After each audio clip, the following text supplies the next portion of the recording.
veio de Lima, lá da Universidade Federal de Lavras, e o tema da conferência dele vai ser modelagem espacial na análise de experiências agronômicas com parcelas espacialmente correlacionadas.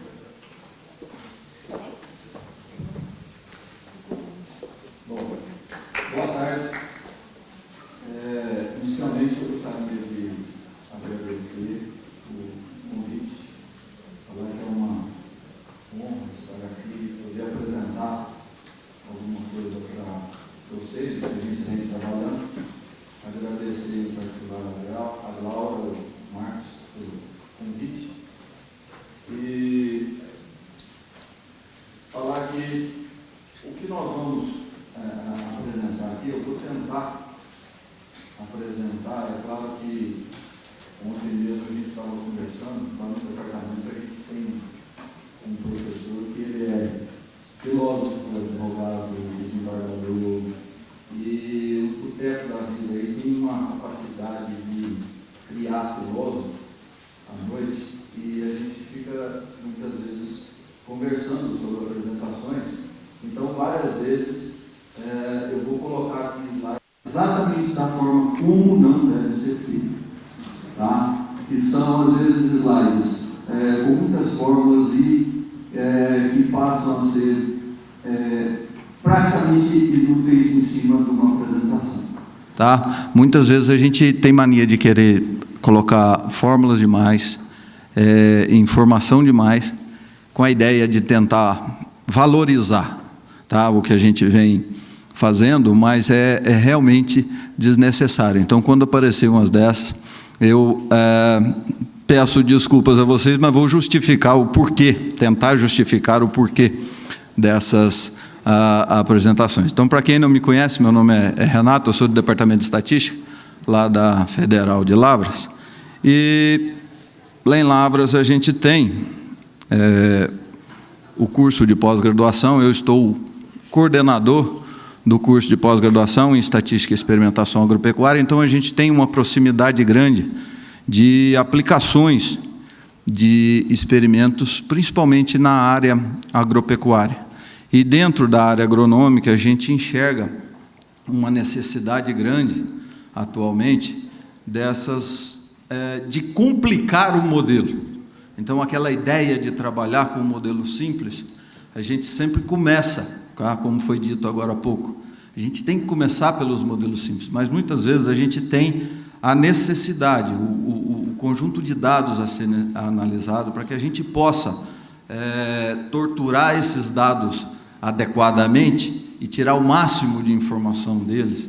A gente precisa de um fator complicante. E o que eu vou apresentar aqui hoje é exatamente uma complicação em cima de um modelo simples que vem sendo utilizado há muitos anos nessa área de experimentação agropecuária, onde a gente trabalha basicamente com análise de dados de experimentos previamente planejados e sob condições controladas, o que é muito comum. Então, a gente tem uma interação grande com a área aplicada. Eu, por exemplo, sou de formação não de estatístico, eu já fui zootecnista um dia, mas acabei sendo direcionado para a área de estatística, onde eu trabalhei desde a época de graduação. Então, a gente tem uma relação grande com essa área aplicada.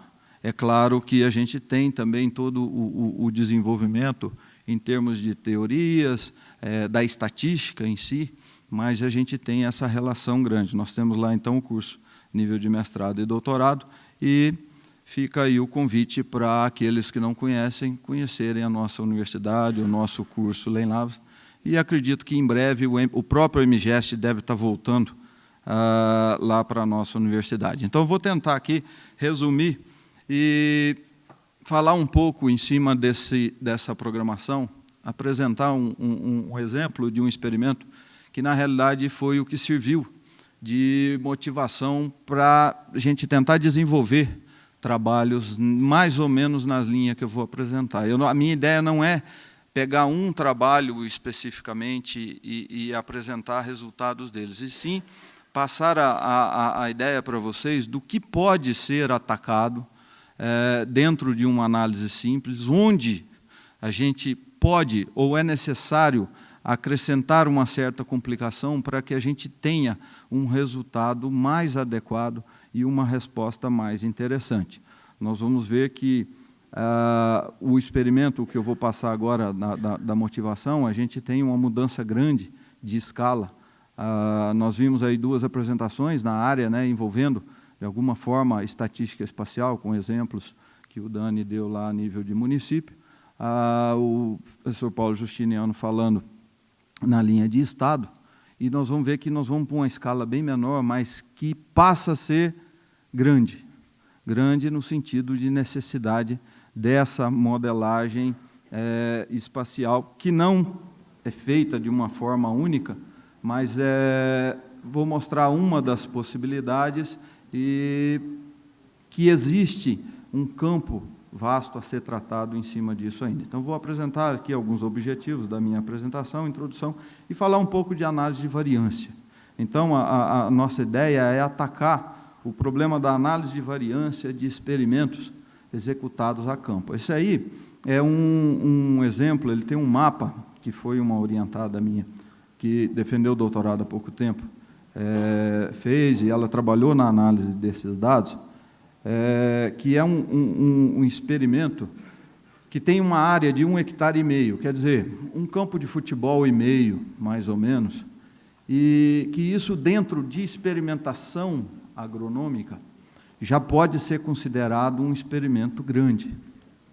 E quando a gente tem experimentos, então você vê aquele problema da escala, mas mesmo assim, essa informação da localização espacial e tentar entrar com essa informação para melhorar, para ter uma precisão maior, principalmente nas nossas comparações, porque na maioria desses experimentos o que a gente quer é comparar efeitos de tratamentos, comparar efeitos de níveis de um ou mais fatores dentro de um experimento. E fazer isso com a maior precisão possível é uma necessidade. Então, entrar com essa modelagem de uma dependência espacial que possa existir, que não está sendo controlada adequadamente no experimento, é muito importante. Em experimentos desse tamanho, pensar em experimentos de campos de 1,5 hectare já são experimentos grandes, apesar da gente encontrar até experimentos maiores. Na maioria, a gente pode ter experimentos planejados e conduzidos em condições de laboratório, dentro de casa de vegetação, onde as condições são bem mais controladas. E que o que se é feito, basicamente, em termos de análise, e que funciona para a grande maioria dos experimentos que a gente tem, é perfeitamente aceitável. Nesse caso, esse experimento era um experimento que foi desenvolvido, que foi conduzido numa região de serra. Isso aí é um experimento com uma espécie florestal que chama candeia, que eu não sei, acredito que muitos aqui não devam conhecer, alguns já devem ter ouvido falar em candeia, que era uma espécie antigamente muito utilizada, principalmente para mourão de fazer cercas, mourões de cerca em fazenda, devido à sua durabilidade. Por quê? Porque ele tem um óleo essencial que ajudava muito a conservação. Hoje em dia, se tem cultivos comerciais dessa espécie florestal com o objetivo da extração desse óleo essencial, que é caríssimo no mercado internacional, muito utilizado aí na indústria de cosméticos. Então, esse experimento, ele foi montado em condições naturais, porque a candeia, ela não pode, você não consegue produzi-la em qualquer ambiente. Não é simplesmente como chegar num terreno e, não, vou produzir milho, vou produzir soja. Não, ela tem uma região específica. É uma espécie que gosta, por exemplo, de solo pobre. Então, numa região de serra, com mais pedras e com uma certa altitude, é que ela se desenvolve bem. E esse experimento ele foi implantado para verificar efeito, o comportamento dela com relação a diferentes manejos em termos de adubação, quantidade de adubo, tipo de adubo, que eu não vou entrar no detalhe. Mas era um experimento que nós tínhamos 13 tratamentos. A cada parcela desse experimento aqui, nós teríamos 50 plantas, então a gente consegue, eu acredito que vocês consigam enxergar, cada bolinha dessa que está aqui é como se fosse uma árvore. cada linha que a gente tem nesse sentido, ele foi montado desse jeito e, por isso, gera alguns problemas, e devido a alguns problemas, esse incremento na metodologia é importante. Cada linha dessa aqui é como se a gente tivesse 50 plantas e fosse um tratamento, uma adubação diferente que a gente coloca. Assim como você atribui um medicamento, uma alimentação diferente, a planta também precisa disso em termos de adubação. Então, isso gera, como é nível de campo, a gente acredita que tenha uma dependência espacial grande dentro desse experimento. Cada conjunto desse aqui, na realidade, um experimento, ele foi montado em blocos casualizados, que vem da ideia lá do Fischer, lá da década de 20 do século passado. O próprio controle local, a definição de blocos dentro do experimento, para que a gente pegasse um ambiente heterogêneo e dividisse em subambientes, subáreas que são homogêneas ali dentro, para evitar essa interferência, por exemplo, que possa existir de uma área para outra. Era, indiretamente, uma forma de tentar controlar o efeito dessa dependência espacial, que funciona bem, tá? Na grande maioria dos experimentos, mas nem sempre isso é tão eficiente. Por mais que a gente controle, principalmente quando a gente tem blocos grandes, como era o caso aqui, dificilmente nós vamos ter condições homogêneas. E daí a necessidade desse novo tipo de incrementar alguma coisa na análise que comumente é feito. Na realidade, o pessoal da prática, em termos de experimentação agropecuária, ficam muito presos às análises que comumente são feitas. Uma análise de variância e análise de variâncias clássicas. E muito a gente consegue melhorar com alguma incremento. Esse aí era o tipo de experimento. Quando é que o pessoal procura mais a gente? Porque, às vezes, eles montam o experimento, analisam o experimento, e muitas vezes analisam das formas clássicas que são feitas, deu o resultado que ele está querendo, pronto. Ele já pega aquele resultado e conclui. Eles procuram o estatístico, vão lá no departamento estatístico, quando a coisa começa a complicar. Então, uma complicação que é muito comum. Eu estou vendo que o efeito é significativo, lá no campo a diferença é grande. Mas aí eles põem a culpa no teste, né? Mas o teste estatístico, a estatística está me dizendo que não tem diferença. E aí a gente começa a conversar e trabalhar, ver o que é possível. Mas eles só procuram quando o problema acontece. Então, é muito comum, nessas áreas aplicadas, eles executarem as análises. Esse aqui é um exemplo que houve essa ideia, eu estou vendo lá no campo da diferença muito grande de árvores para outras, em função do tratamento, mas isso não é detectado por um teste estatístico de significância, por exemplo. Então, como objetivos aqui, eu vou passar a apresentar pelo menos a ideia. Uma ideia, a minha programação não é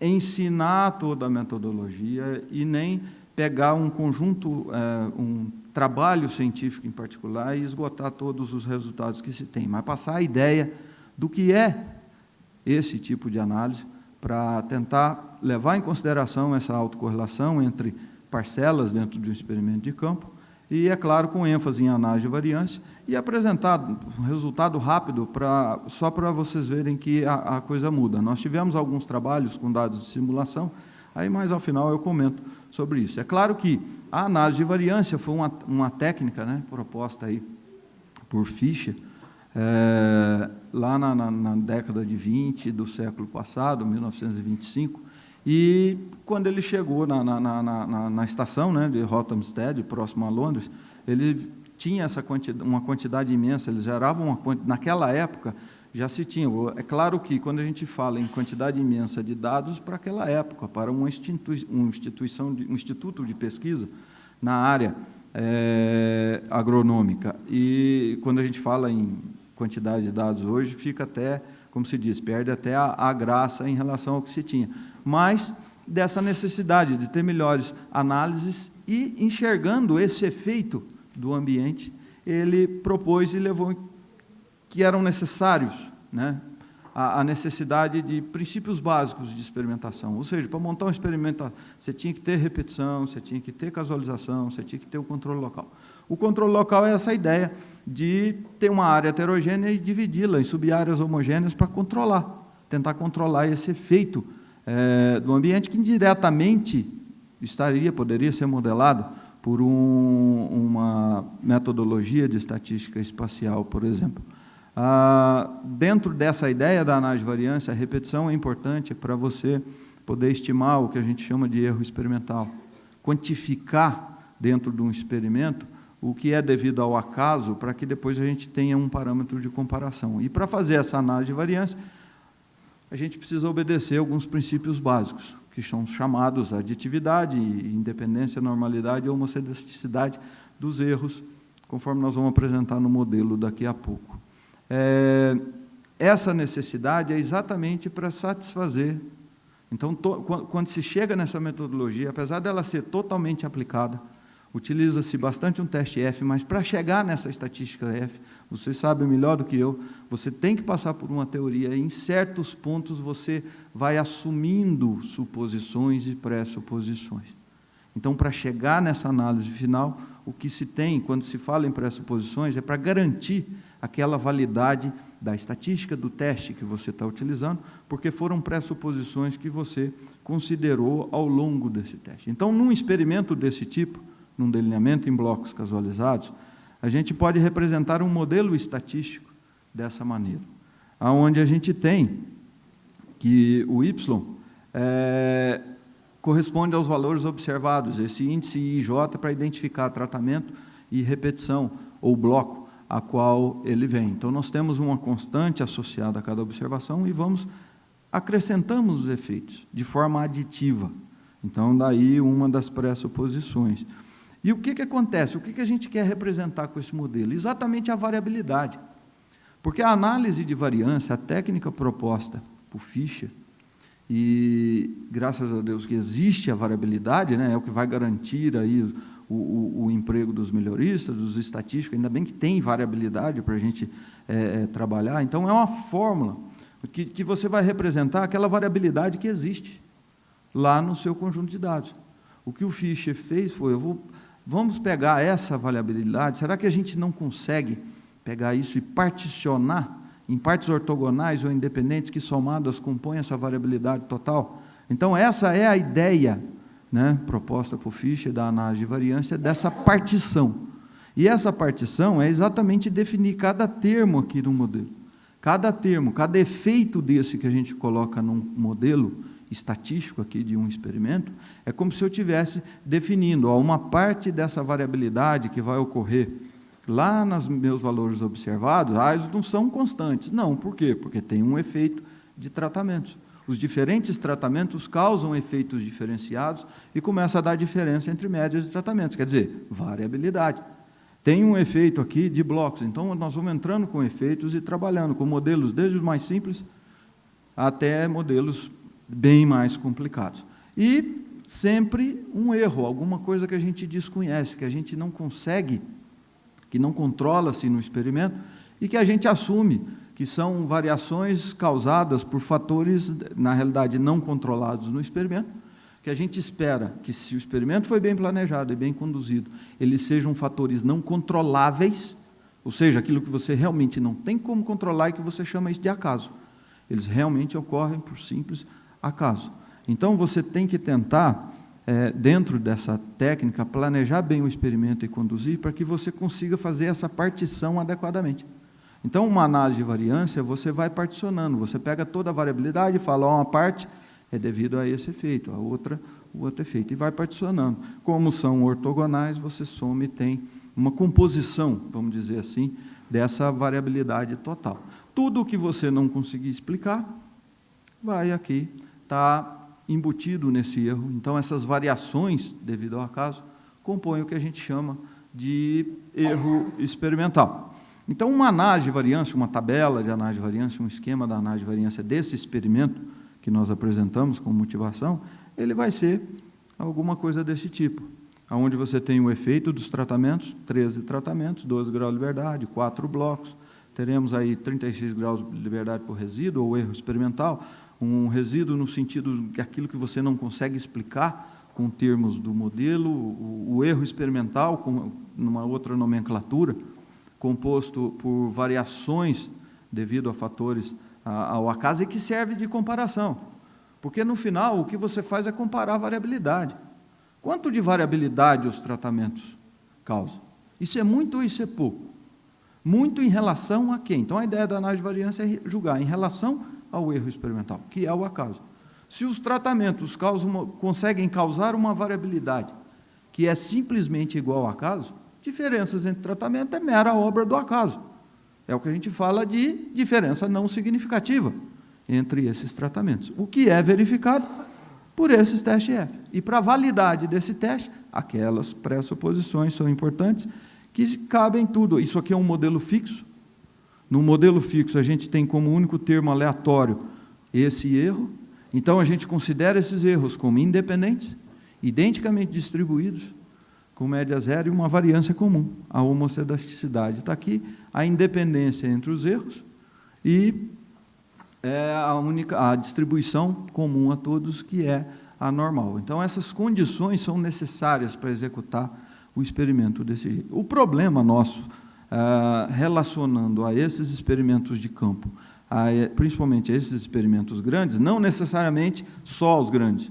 Pode ser que você tenha um experimento pequeno que tenha alguma variabilidade importante a ser controlada e que não está sendo. Então, a ideia é usar essa dependência espacial. A gente fala em dependência espacial, mas esse conceito da dependência espacial, às vezes a gente pode pensar em levar isso em consideração dentro de estatística genômica, por exemplo. Porque você pode ter dentro de um genoma de um animal, de uma planta, pensar em dependência, às vezes, de genes. Às vezes dentro de um mesmo cromossomo ou entre cromossomos diferentes, por algum motivo, aqueles genes, ou eles sempre estão andando juntos, ou não. Então, mesmo dentro dessa magnitude, tá? Vamos dizer, microscópica, você pode pensar numa modelagem espacial ou de dependência de posição de genes ou de marcadores. Então, essa questão do espaço, ela é muito relativo, então a gente pode usar. No caso aqui, como eu disse, o experimento de 1,5 hectare é relativamente grande. É claro que um modelo fixo desse jeito, onde a gente determina cada termo, ele pode ser representado, muitos aqui com certeza já viram isso. A ideia, como o próprio Dan falou no começo, de ter, às vezes, a gente tentar apresentações aqui voltada mais para o pessoal da graduação, e é alguma coisa que eu estou tentando. Então, dentro de uma disciplina, por exemplo, de modelos lineares, é comum a gente ver essa representação de um modelo linear geral, sendo esse erro aqui com distribuição normal, com matriz de variância, covariância e sigma 2, você cai num modelo linear chamado de Gauss-Markov, e aonde aqui você tem uma forma simples de representar não só esses modelos que a gente tem aqui de experimentos, chamados modelos de posto incompleto, como também modelos de regressão. Você tem uma forma assim elegante e simples de representar. E toda a teoria que você desenvolve em termos de modelos mistos, de gerar fórmulas. E por que essas fórmulas são importantes? É porque a partir delas é que você vai calcular essas somas de quadrado. Às vezes a gente aprende muito em cursos de graduação o cálculo dessas somas de quadrado por somatórios. É claro que isso vem dessa parte matricial. E, às vezes, o desenvolvimento teórico por trás de uma metodologia envolvida nesse tipo de análise, essa representação matricial, ela facilita certas demonstrações e definições do que você tem que calcular ou analisar. Então, são notações bem interessantes e bastante utilizadas. Tá? Nesse caso aqui, a gente tem um vetor com todas as observações, no nosso caso 52, uma matriz de incidência conhecida, aqui dos efeitos fixos. Então, eu tenho aqui um modelo fixo, que tem só um vetor de efeitos fixos. Então, você vai estimar efeitos para tratamento, estimar efeitos para bloco, estimar aquela constante que tem no modelo, e a partir de todas essas estimativas em conjunto que você vai chegar nessas fórmulas de soma de quadrado, que muitas vezes a gente trabalha com somatório, mas que nada mais são do que matrizes e projetores dentro dessa metodologia. É claro que a gente também tem, por exemplo, o mesmo modelo desse tipo, ele pode ser considerado misto. E aí vem uma certa discussão, o que é misto, o que é fixo, o que é aleatório, tem um modelo misto, não tem? Às vezes, dentro da experimentação agronômica, existe uma discussão grande, o efeito de bloco. Ele é fixo ou ele é aleatório? Então, a gente tem que ter aquele conceito básico. Que conceito básico? O fixo, você está interessado dentro do experimento somente em estimar aqueles efeitos e tirar conclusões com relação a ele.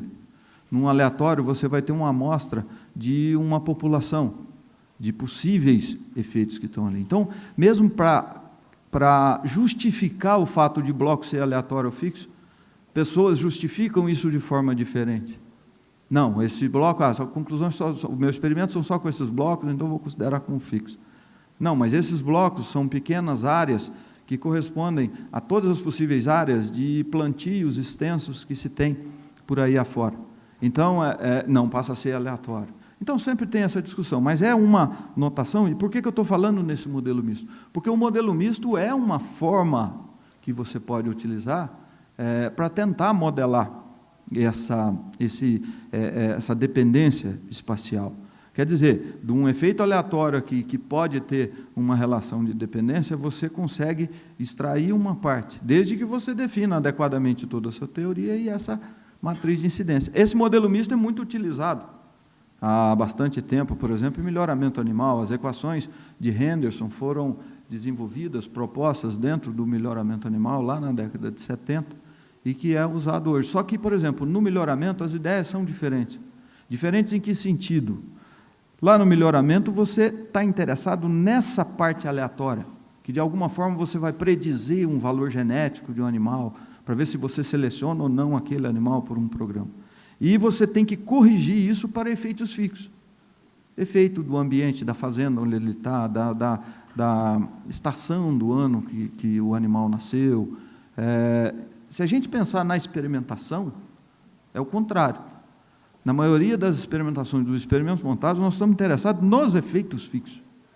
Só que a gente passa a corrigir para os efeitos aleatórios. Então, uma das formas que você pode utilizar, e ele te dá uma versatilidade muito grande de trabalho, por isso que modelos mistos é bastante utilizado em várias áreas diferentes, para essa modelagem mesmo da dependência espacial. De algum modo, você define isso aqui na sua parte aleatória. E é claro, apesar de eu estar falando em modelo linear, isso facilmente leva-se para o modelo linear generalizado, tá? Onde você vai, é claro, não fazer a análise de variância, em algumas situações coincide, né, a análise de deviance, mas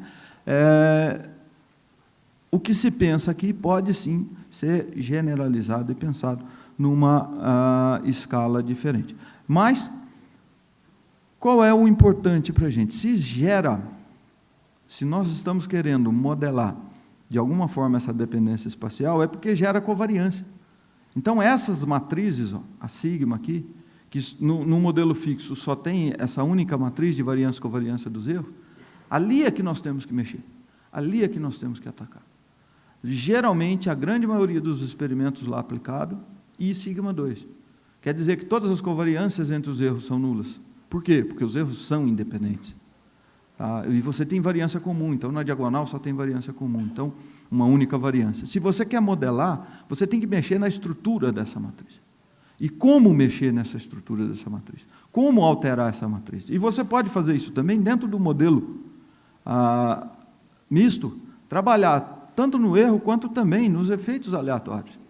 E começar a incrementar. Então, aqui é realmente a complicação por necessidade de um efeito, de covariâncias, de correlações que vão aparecer entre esses erros ou entre os efeitos aleatórios que devem ser modelados. Então, o que a gente tenta é exatamente isso. Então, no modelo linear, a grande maioria dos experimentos da área agronômica, você trabalha com esse modelo fixo, onde você considera os erros independentes, identicamente distribuídos, com variância comum. Ou seja, a estrutura dessa sigma é um I sigma ao quadrado. Tá? É uma simplificação. É claro que isso leva a essa normalidade também dos Y. E você vai obter, como nós temos um sistema dentro de modelos de experimentos, tá? A gente tem modelos de posto incompleto. O que a gente tem não é uma estimativa dos efeitos fixos. Você tem soluções, por exemplo, de mínimos quadrados, como é o caso aqui, uma possível solução de mínimos quadrados para aquele efeito fixo. E a gente tem, claro, trabalhar com uma inversa generalizada. Então, o importante aqui é que esse vetor em si, ele não é estimável, mas as combinações deles passam a ser estimáveis, e com isso você tem como trabalhar as comparações que te interessam. A ideia é, pega-se essa matriz de variância e covariância e altera a estrutura. Entra com a matriz V qualquer. Essa matriz V, ela pode ser uma matriz de correlações entre os efeitos. Na diagonal principal você vai ter só uns, então quer dizer, é como se eu estivesse modelando covariância, mas a homogeneidade e variância continua. Posso modelar a heterogeneidade? Pode também, tá? Mexe nessa estrutura. Então, as soluções de mínimos quadrados, elas sofrem alterações que essa matriz V, né, a inversa dela vai aparecer ali nas soluções, e aí a gente tem que trabalhar nessa matriz. O problema é que ela é desconhecida.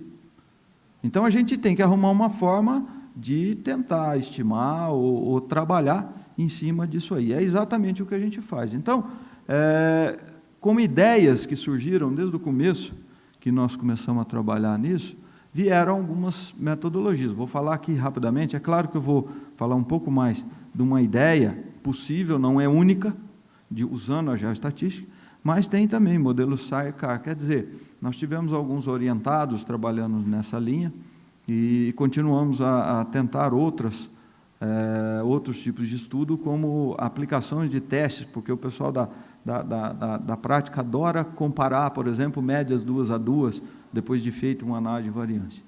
Então, onde a gente pode considerar essa parte espacial lá também. Então, 2 artigos interessantes na época, na realidade, esse do Long aqui, que ele trabalha com os modelos SAR, na realidade, eu tinha achado um livro, quando eu era professor em Viçosa ainda, que era um livro editado mais na área de estatística espacial, com vários tópicos. E tinha um capítulo desse pesquisador falando exatamente disso aqui, da modelagem de experimentos de campo com produção de trigo. Em cima disso, chamou a atenção, falou, vamos tentar desenvolver alguma coisa nesse sentido. É claro que já tinha, do Grondona e Chris, que já tinha proposto em cima dessa análise de experimento. Só que dentro do artigo deles, esse de 91, tinha muito em termos de somatórios. Quer dizer, será que eu não posso julgar isso naquela teoria geral, matricial de modelos lineares e trabalhar com projetores? Então, nós fomos partindo para essas ideias, mas tudo com a ideia de modelar, de alterar aquela matriz de variâncias e covariâncias, que é onde a gente queria mexer. Por quê? Para entrar realmente com covariâncias entre eles, que a gente estava julgando que aparecia causada pela dependência espacial entre aqueles erros. Então, o que uma das minhas orientadas fez foi pegar esse modelo, a gente particiona, e aí chega nessa aí. E aí vem o professor e fala, para que serve essa transparência dentro da apresentação? Nada. Mas é para falar, não, vocês estão trabalhando. Realmente nós trabalhamos para chegar naquilo aí. Mas a ideia aqui era exatamente, quem já fez aí algum curso de modelos lineares e voltado para a análise de variância, começa a enxergar as coisas interessantes aqui, que é a ideia de formas quadráticas e projetores, que geram as somas de quadrados, só que matricial. Então, você vai, de alguma forma, estimando ou calculando as variações devido a tratamento, a blocos, só que com essas fórmulas extremamente complicadas. Complicadas, às vezes, de digitar, da gente enxergar, bater o olho e conseguir enxergar alguma coisa, mas muito fáceis de você implementar e obter, tentar aquela ideia geral. Então, de alguma forma, vejam que, se forem situações onde os erros são independentes, identicamente distribuídos, com variância comum, a sigma, como aquela famosa I sigma 2, esses Vs desaparecem, praticamente desaparecem aqui, dessas fórmulas, essas inversas simples aqui da minha matriz, no caso aqui de correlações, essa V, como nós vamos ver mais à frente. Mas, de alguma forma, eu estaria entrando com aquele efeito. Então, ele deixa de ser uma identidade e passa a entrar com informações que, de alguma forma, quantifica ou mensura essa dependência espacial. Então, você passa a ter somas de quadrado que são corrigidas, e a ideia é chegar lá naquele teste F, onde você compara efeito de tratamento, corrigindo para essa dependência espacial que possa existir. Então, resumidamente, eles são chamados de projetores, em função da partição, da matriz que você usa, e que você tem aqui formas quadráticas, ou seja, formas matriciais de se calcular somas de quadrado. Naquele livro, no artigo do Gronano e do Kress aqui, eles fizeram o quê? As fórmulas, desenvolveram tudo via somatório. A gente tentou, então, de alguma forma, generalizar, deixar isso mais claro, de uma forma mais geral. E, a partir desses projetores, obtendo os quadrados médios do mesmo jeito, as estatísticas F demonstra-se que seguem distribuição F, essa razão entre os quadrados médios, continuam sendo estatística F, com um parâmetro de não centralidade delta T para tratamento, o outro para bloco, que são calculados em funções das partições dos vetores de efeitos fixos, dos efeitos de tratamento ou de blocos, de acordo com a necessidade. Então, a gente, ao final, tem o teste F, de alguma forma, considerando toda essa dependência espacial. E, é claro, a gente usa a geoestatística, passando rapidamente aqui, que é considerar que as observações não são independentes, né, em algum espaço. De alguma forma, a gente considera medidas de dependência espacial. Autocorrelação, autocovariância, a gente utiliza semivariância, modela essa dependência, depende da forma como se vai trabalhar. Mas que também tem que seguir algumas suposições. Então, só para, nessa linha que nós trabalhamos, nós fomos mais naquela linha da geoestatística clássica, com ajuste de modelos pré-definidos de semivariograma. Então, a gente tem aqui um estimador de semivariância, e a ideia era exatamente, né, passando rapidamente, chegar a calcular ou estimar esses pontos, né, semivariâncias para determinados conjuntos de pontos que estão a uma mesma distância, e ajustar um modelo teórico, que é a ideia, né, para quem trabalha com estatística espacial ou quem não trabalha, é que existe uma dependência espacial a determinadas distâncias até um certo ponto. Então, atingindo esse platô aí, é onde você teria, por exemplo, até essa distância, que é chamada de alcance, você teria uma dependência espacial que deve ser modelada. Então, é importante que você cheque essa dependência espacial, porque é aquela história, não é a questão da simplicidade. Não adianta usar um tiro de canhão para matar o pardal, entendeu? É gastar energia à toa, é complicar sem necessidade. Então, é necessário que, antes de querer se complicar, ver realmente a necessidade. Essa dependência espacial, ela existe, e aí partimos para a análise mais elaborada. Mas a ideia aqui seria usar essas, de alguma forma, estimar esses efeitos, efeito Pepita, estimar aqui o patamar, estimar o alcance, e utilizar isso para definir, de alguma forma, aquela V, aquela matriz que, de alguma forma, está relacionado a essas correlações. Então, dentro desses modelos teóricos, a gente tem vários, alguns mais comuns, esférico, exponencial, gaussiano, wave, entre outros. Então, aqui só um exemplo de um modelo esférico, um dos modelos autorizados aqui para semivariância, dentro dessa ideia da modelagem, e aqui é basicamente que, assumindo certas hipóteses, o que a gente quer é chegar em funções de covariância. Por quê? Porque nós temos uma matriz que, de alguma forma, fora da diagonal, ou ela tem covariâncias, ou dependendo do jeito, se você reparametrizá-la, você vai ter correlações. Mas o que você precisa são funções de covariâncias, como são definidas. C de H aqui seria uma função de covariância, que você utiliza métodos diferentes. Podemos utilizar, no caso aqui, o próprio semivariograma. Então, uma matriz, se vocês olharem aqui, a ideia é chegar em matrizes desse tipo, que, de maneira geral, na diagonal, você tem covariâncias entre os próprios erros, que são erros preditos, ou vamos dizer, que você pode predizer para cada parcela. Fora da diagonal, você vai ter covariância. Agora, como calcular, como definir essas covariâncias? A gente vai em funções de covariâncias conhecidas, que vêm, então, lá da geoestatística. Então, você começa a definir estruturas diferentes para aquela matriz sigma. De alguma forma, aquela V, esse caso aqui, vocês vejam que na diagonal tem variância comum, então, a ideia aqui seria modelar apenas a dependência entre os erros. A pressuposição de homogeneidade de variâncias, ela continua, mas você pode mexer nisso também. E você tem matrizes com essa estrutura. Então, um dos trabalhos, também desenvolvido a tese lá no departamento, do João Márcio,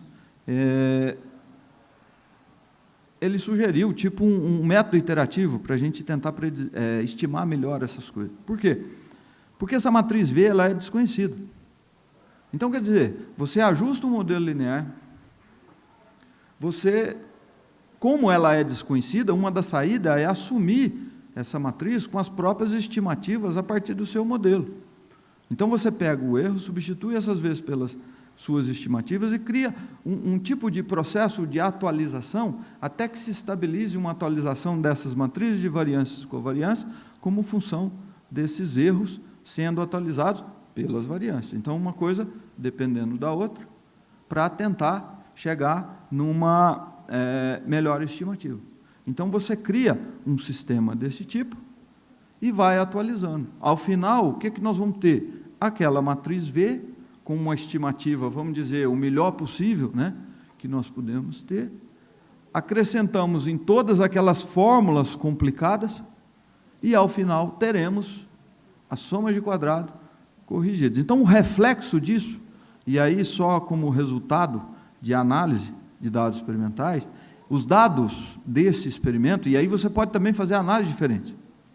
Por que você pode fazer análise diferente? Porque nesse experimento, ele foi conduzido, como eu disse, a parcela tinha 50 plantas. E aí o que nós estamos considerando como variável resposta é um dado médio da parcela, nessa análise que está sendo representada aqui. Mas você pode mudar. Como o experimento eles tinham anotação por planta, você pode criar um sistema de referência espacial e também analisar em nível de planta, para ter uma ideia, uma outra estratégia de análise. Mas aqui, com o valor de cada parcela, então seria a média. Essa variável resposta, no caso DAP, chama diâmetro altura do peito. Então, isso é um nome comum para uma medida muito comum na engenharia florestal, para mensurações, para inventários, saber quantidades, por exemplo, de madeiras que você vai conseguir num determinado talhão. Então, apesar de ter esse nome, diâmetro, altura do peito, a gente fala, eu vou chegar lá, sempre medir a altura do peito, aí vai um baixinho, vai um altão, você vai mudar o ponto. Não, é só um nome comum para uma medida que é tirada a 1,30 m de altura. Então, tem um padrão, né? E essa medida é um exemplo de uma análise. Então, quando nós pegamos esses dados e foi feita a análise, aí é que eu falo que eles procuram, o pessoal da estatística, pega, faz a análise, está aqui, um efeito não significativo para tratamento. Não, mas a diferença ocorre lá no campo, eu estou vendo, as plantas estão crescendo de forma completamente diferente, o que está acontecendo? Eu falei, não, espera aí, vamos ver, a gente vai olhando para essas posições de análise de variância, vai refazendo a análise, e em algum ponto, aí a gente tenta, porque essa ideia da espacial, o que acontece? A ideia do Fischer, o controle local, era para ter eliminado esse problema dessa dependência espacial. Mas isso não é completamente eficiente quando esses blocos são muito grandes. Foi o caso desse experimento. E aí você faz a análise e chega, não significativo, em um efeito de bloco significativo. Quando você pega todas essas fórmulas complicadas que eu apresentei, entrar com essa matriz V, tentar modelar isso a partir de uma dependência espacial e refazer a análise, vejam que os resultados mudam, claro. Aqui já tem um cálculo de variações de formas quadradas, mas incorporando uma dependência espacial. E aí eles ficam rindo à toa e muito satisfeitos, por quê? Opa, deu significativo. tem diferença significativa entre os tratamentos. É muito comum, gente, quem trabalha lá com experimentação, às vezes está mais ligado, é porque a gente tem esse contato forte lá, a gente tem disciplinas de estatística para a universidade toda, então a gente tem algumas disciplinas para a universidade toda, que o pessoal aplicado faz, então a gente tem uma relação forte com esse pessoal. Antigamente era muito nessa área agropecuária, só que a universidade está crescendo e diversificando muito. Então, hoje a gente já tem ligações com o pessoal de medicina, a própria veterinária, às vezes a gente usa coisas diferentes, então, ficou um pouco mais eclético. Mas esse pessoal da prática parece o seguinte, eles fazem experimentos para encontrar diferença significativa, e não um experimento para verificar se a diferença existe. Então, quando eles não acham uma diferença significativa, eles quase morrem. Falam, não deu resultado nenhum. Eu falei, não deu como? Um resultado, falar que não existe diferença entre tratamentos, isso é um resultado. Porque se você não publicar isso, não apresentar isso, alguém vai fazer o mesmo experimento daqui a uns anos, porque ele não sabia disso, achando que vai ter diferença. Então, essas coisas, aí a gente vai conversando e tentando convencer o pessoal que é importante fazer a análise adequada, mesmo não encontrando diferença significativa, é importante, mas às vezes tentar também melhores metodologias. A gente sempre começa por aquelas análises mais simples, como o próprio professor disse, mas a ideia, e muitas vezes essa simples para ele já é ótimo, porque ele entende aquilo que está sendo feito, mas isso aqui uma comparação de um resultado que uma modelagem de uma dependência espacial altera o resultado da análise daquele experimento. Então, daí a importância de se usar. Então, como um exemplo, e o que nós fizemos?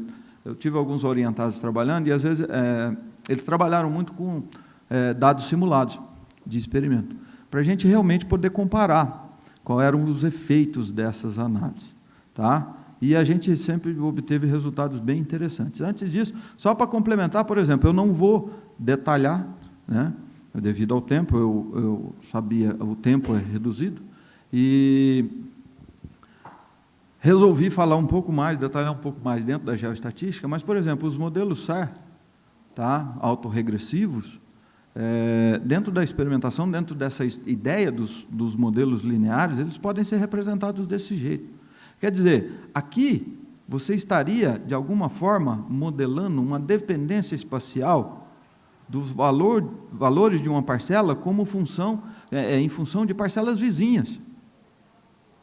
Tá? Como as parcelas vizinhas estão, de alguma forma, criando uma relação de dependência com elas. Então, lá no capítulo do livro, lá do Long, e nesse artigo, que eu falei para vocês, ele, de alguma forma, ele simplesmente considerava aqui um ρ como uma estimativa de um coeficiente de autocorrelação, montava uma matriz de vizinhança, AW, e fazia análise novamente. O que se faz?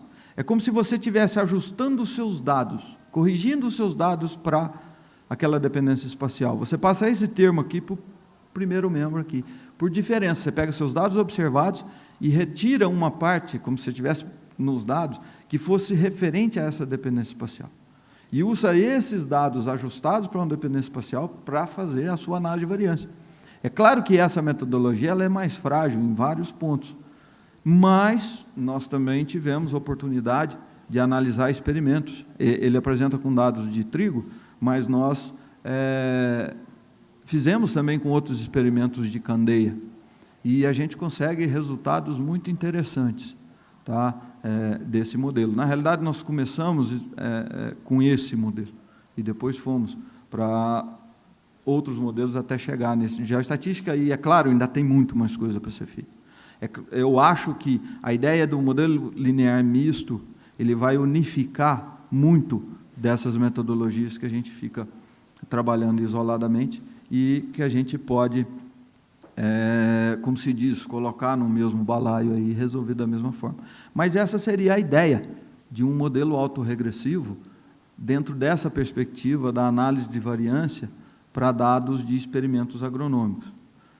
Também trabalhamos alguma coisa do modelo CAR, ou seja, também autorregressivo. A diferença é que o SAR, o autorregressivo, a gente incorpora a dependência espacial nos dados, e o CAR, a gente entra com essa dependência espacial nos erros. É como se a gente estivesse particionando aquele erro, que é semelhante àquela ideia do modelo misto, retirar alguma coisa de aleatório ali, mas particionando esse efeito que a gente considera como aleatório como uma parte referente à dependência espacial, ou seja, você tem aqueles resíduos com uma matriz de vizinhança, aonde você vai determinar relações daqueles erros com seus vizinhos e tentar captar essa ideia da autocorrelação. Então, você modela os erros. Tá? Então, diferenças entre SAR e CAR, a gente tem isso. Então, como eu disse para vocês, nós tivemos algumas dissertações lá, nessa linha, trabalhando com dados simulados. E as respostas foram muito interessantes.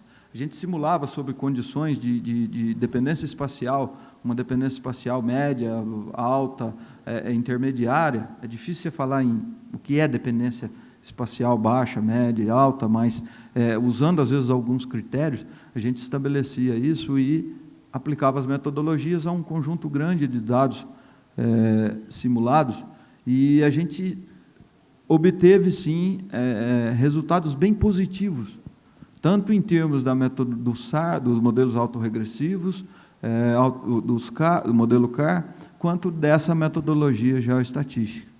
Então, essa foi quando nós começamos o trabalho em termos de análise de variância, e atualmente a Cristina, que está aí, defendeu o doutorado há pouco tempo, nós trabalhamos em cima de proposições de acrescentar essa dependência espacial dentro de procedimentos para comparações múltiplas, ou seja, testes de médias que são feitos após a análise de variância.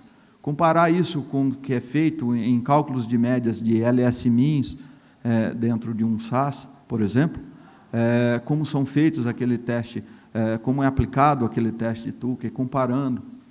São coisas diferentes, mas incorporar essa dependência espacial ali dentro da variância da diferença entre médias, quer dizer, a variância de um contraste. Então, ele deixa de ser independente e entra a covariância ali dentro. E ela fez um trabalho brilhante incorporando essa dependência espacial dentro do método de Scott-Knott. Então, o Scott-Knott, que utiliza funções de verossimilhança, essa dependência espacial foi incorporada desde o começo de todo o desenvolvimento.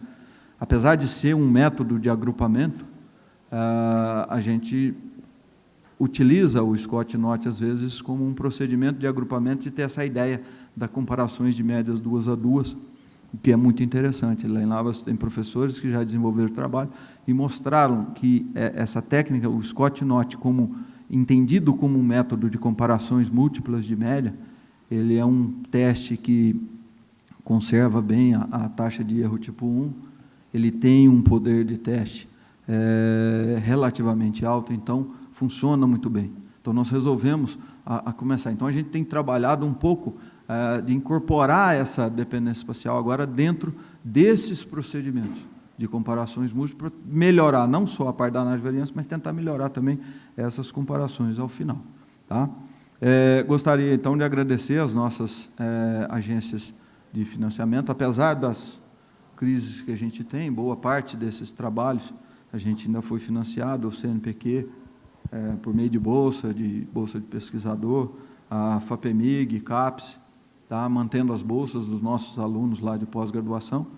Então, apesar A gente continua sempre, apesar de todas essas crises,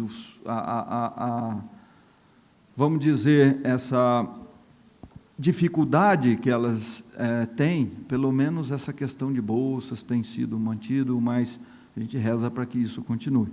E, é claro, a universidade, lá nós temos um grupo de pesquisa e de estudo em estatística espacial, que a gente chama ele de GPS. Nós criamos esse curso há pouco mais de um ano, então a gente tem basicamente 3 professores que trabalham muito nessa linha, que se dedicam mais a essa linha de espacial, junto com os nossos alunos de graduação e pós, que conduzem esse grupo, que a gente tem tentado estabelecer bem esse grupo, trabalhar, amarrar, cada um ali dentro, um trabalha com dados de processos pontuais, o outro é dados de área, o outro está dentro de geoestatística, mas a gente procura sempre estar mantendo a turma trabalhando nessa linha da espacial.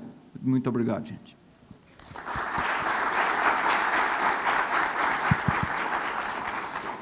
Algum questionamento, alguma pergunta para o professor Renato?